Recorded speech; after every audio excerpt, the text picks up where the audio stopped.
mkoa uko salama sana. Jeshi la polisi limejipanga vizuri kuhakikisha kwamba hizi sherehe zitakwenda vizuri.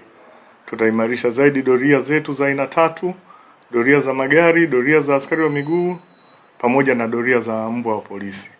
Lengo letu ni kuhakikisha kwamba watu wanasherehekea vizuri sikukuu. Tunatambua kwamba kuelekea kwenye sikukuu ya Christmas hapo kesho, leo kutakuwa na ibada za mikesha kwenye baadhi ya nyumba za ibada.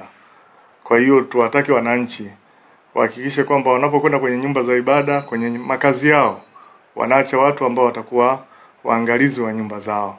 Kwa hiyo ni wasi wananchi tuendelee kushirikiana, wanapopata taarifa zozote waendelee kutupatia, na sisi tutaimarisha doria zetu kuhakikisha kwamba kama kwa kipindi chote tumeendelea kuwa salama, basi tutaendelea kuwa salama kwenye sikukuu ambazo ziko mbele yetu. Mafataki utaruhusiwa pale tu ambapo mhusika atakuwa ameomba kibali kupitia kwa wakuu wa polisi wa wilaya, na atapewa maelekezo namna gani apige kwa muda gani.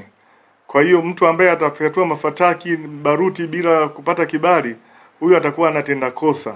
Kwa hiyo niwatake wananchi wa mkoa wa Tabora, wanapotaka kupiga mafataki lazima wafanye mawasiliano na kuomba kibali kupitia kwa wakuu wa polisi wa wilaya walizopo. Jeshi la polisi limejipanga kuhakikisha kwamba tunadhibiti yoyote ambaye atakusudia kufanya vurugu katika sikukuu hizi.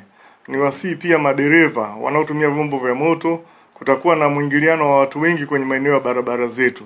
Hivyo ni vyema wakahakikisha kwamba wanaendesha magari yao kwa kufuata sheria na taratibu za usalama barabarani, ili tuepukane na matukio ya ajali ambazo zinaweza kujitokeza wakati wa sikukuu. Watoto wanaokwenda kwenye matembezi tuhakikishe kwamba wanaongozana na watu wazima, ili kuhakikisha kwamba wanatumia vizuri barabara bila kucheza kwenye maeneo ya barabara.